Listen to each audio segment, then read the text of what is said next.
আজকে করব সুন্দর একটা কাঁঠালের বিচি দিয়ে সুন্দর একটা রেসিপি। প্রথমে কাঁঠালের আঠিগুলো কেটে নিয়েছি, এইবার পিশারের ভিতরে দিয়ে দেবো। এবারে দিয়ে দেবো অল্প একটু জল, পিশারের ঢাকনাটা বন্ধ করে দেবো। তাইতে সর্ষের তেল সিদ্ধ করে নিয়ে পাটায় ভালো করে বেটে নিয়েছি। এই দেখুন লাল লাল ভাজা হয়ে গেছে। এবার দিয়ে দেবো কাঁঠালের বিচিটা সিদ্ধ করে। কাঁঠালের দানাটা মিষ্টি আছে, মিষ্টি একটু হলুদ গুঁড়ো, লবণ। মার খুব খিদে পেয়ে গিয়েছে, তাই আমার মা দেখুন পড়ায় এসে খেতে বসে গেছে। মা খাচ্ছে। ওর খিদে লাগলে একেবারেই সহ্য করতে পারে না,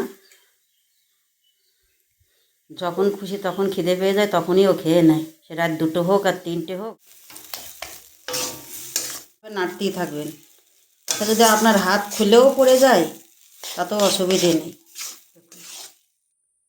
সে কাঁঠালের দানা রান্না হয়েছে, শুকনো শুকনো করে নামিয়ে নিয়েছি, সুস্বাদু।